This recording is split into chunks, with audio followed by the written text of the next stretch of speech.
Ralph Sampson often said that Larry Bird didn't overwhelm you with speed or power, but with intelligence that felt unavoidable. From the moment Bird stepped on the floor, he already knew where the game was going. He read defenses before they formed and punished mistakes before you realized you made them. Playing against him felt like being a step behind all night. Sampson admitted that guarding Bird was mentally exhausting in a way few players ever were. Sampson described Bird as a player who controlled tempo without touching the ball. Even when Bird wasn't scoring, he was dictating movement, spacing, and confidence. One wrong rotation and the ball was already flying to the open man. Sampson respected how Bird made everyone around him dangerous. It wasn't flash, it was control. That kind of dominance stayed with you long after the game ended.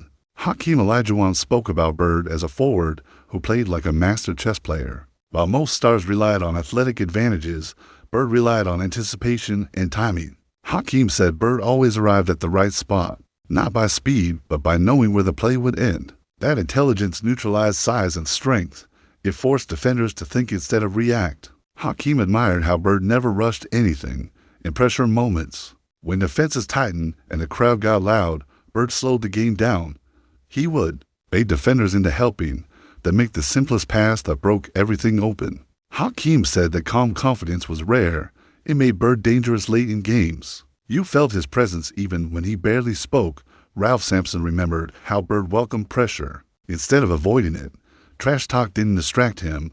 Physical defense didn't move him. If anything, Bird seemed sharper when challenged. Sampson recalled games where Bird struggled early, only to dominate the second half with ruthless precision. There was no panic in his game, just adjustment and execution. Sampson also talked about Bird's toughness. Despite lacking elite athleticism, Bird absorbed contact and kept attacking. He played through pain without changing his approach. Defenders tried to wear him down, but it rarely worked. His confidence never dipped. That mental strength was as impactful as any physical gift. Hakeem Olajuwon highlighted Bird's shooting as a psychological weapon. Bird didn't need many shots to change a game. One made three could flip momentum instantly. Defenders became hesitant, afraid to leave him for even a second. That hesitation opened lanes for everyone else. Bird's gravity was real. Hakeem said, Bird punished arrogance more than mistakes.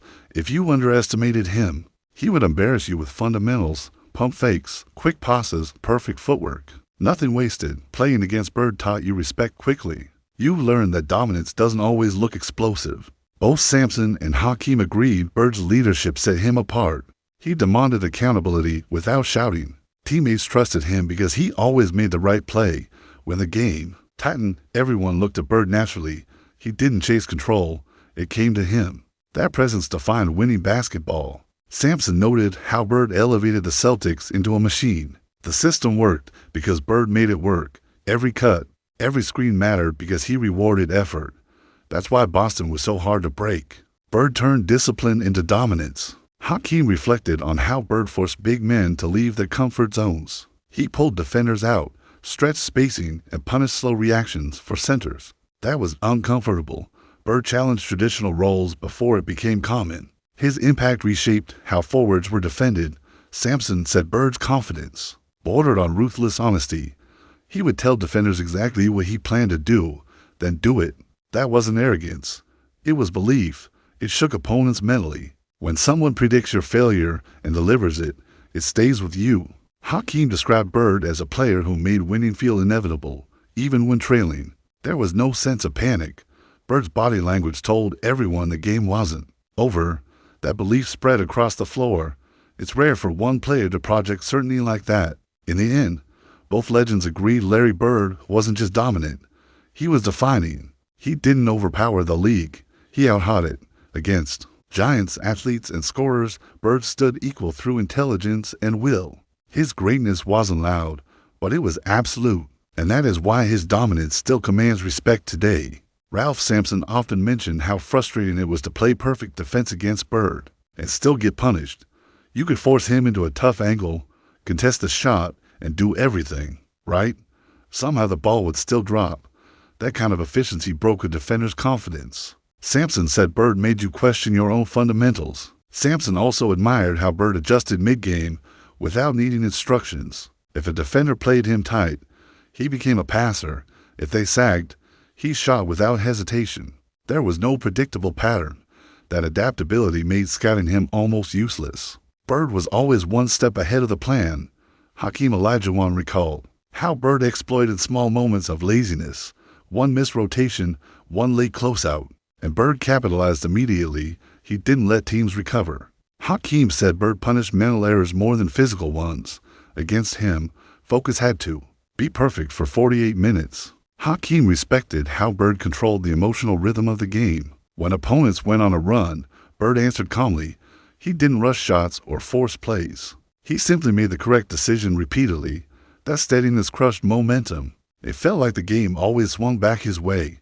Sampson described Bird as a silent competitor who spoke through execution. He didn't need flashy celebrations. His reactions were subtle but confident. That quiet dominance unnerved defenders who thrive on emotion. Bird stayed locked in. No matter the situation, it made him feel unstoppable. Hakeem often spoke about Bird's rebounding as an underrated weapon. Despite not being the biggest or fastest, Bird always found the ball. He read angles before the shot even went up. That anticipation turned defensive stops into instant offense.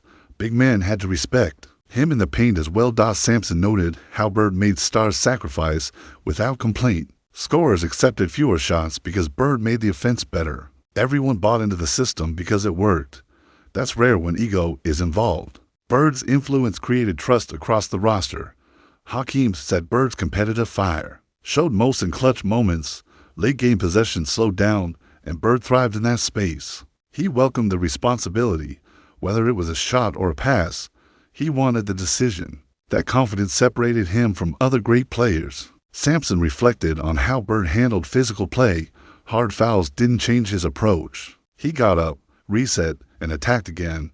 There was no intimidation factor that worked on him. That resilience forced defenders to reconsider their tactics. Bird never backed off. Hakeem explained that Bird didn't chase highlight moments. He chased outcomes. If the right play was boring, he embraced it. That mindset made him deadly in playoff basketball. Teams couldn't bait him into mistakes. He stayed disciplined when it mattered most. Sampson believed Bird redefined what dominance looked like in the NBA. He proved that intelligence, timing, and effort could overpower raw athleticism. Younger players learned from watching him. His influence went beyond statistics. It changed how the game was respected. Hakeem agreed that Bird's legacy lives in how players think the game today. Spacing, ball movement, unselfishness. Bird lived those principles. He wasn't just great for his era. He was ahead of it. That's why his impact still feels modern. Both legends ultimately saw Larry Bird as a standard, not just a star. Playing against him raised your awareness of basketball itself. He exposed weaknesses you didn't know you had, and when the final buzzer sounded, the respect remained. Larry Bird didn't dominate by force. He dominated by mastery.